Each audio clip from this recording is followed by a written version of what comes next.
Welcome to mega 9 TV. నేను మీ జనని. హైడ్రాపై అల్వాల్లో BJP MP Etela Rajender కీలక వ్యాఖ్యలు చేశారు.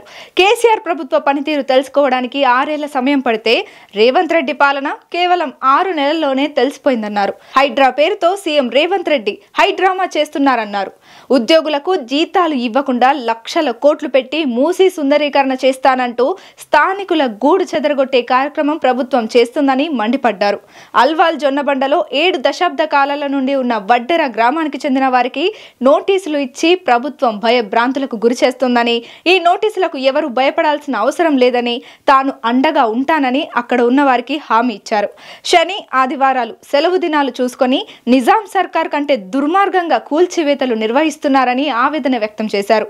ఇందిరమ్మ ఇల్లు కట్టించామని చెప్పుకునే కాంగ్రెస్ పార్టీ పేదలు కట్టుకున్న ఇళ్లకు ఎంఆర్ఓలతో నోటీసులు ఇప్పించడం బాధాకరమని ఈటెల రాజేందర్ తెలిపారు.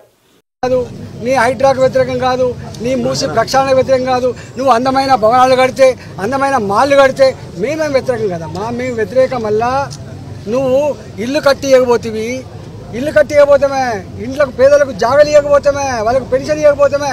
కానీ ఉన్న ఇళ్లను కూల్చేసి బొందల గడ్డగా మార్చి వాళ్ళ శవాల మీద నువ్వు వ్యాపారం చేస్తామని చెప్పి అడుగుతున్న దానికి సమాధానం చెప్పలేకపోతున్నావా?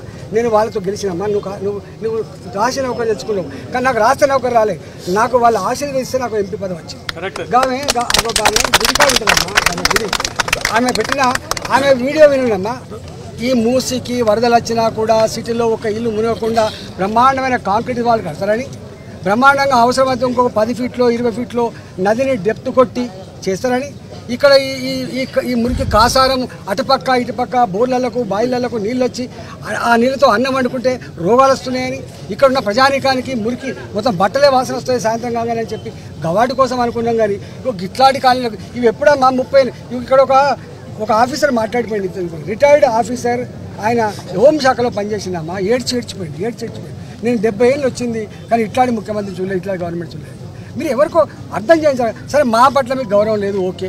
మీరు ఎవరిగా వట్టిగా పిచ్చోళ్ళ లెక్క చిన్న గుడిసెలలో ఉంటారని మేనేజ్ చేసి వాళ్ళని తీసుకుపోయి ఫోటోలు కొట్టించుకొని వాళ్ళు సహకరిస్తున్నారు, మాకు ఏంది వనస్థలిపురంలో ఇల్లు ఇస్తే ఖుషి అయిందని చెప్పి వార్తలు రాయిస్తారా అమ్మ? అట్లా నిజంగా ఎవడన్నా ఇక్కడ ఉంటున్నాడు, ఇక్కడ 10 ఇళ్ళు బట్టలు ఇచ్చుకొని బతికేటో ఉంటాడు, ఇక్కడ ఉంటాడు 10 మందికి సౌరం చేసి బతికేటో ఉంటాడు, ఇక్కడ ఉంటాడు 10 ఇళ్ళల్లో పనిచేస్తూ ఉంటాడు.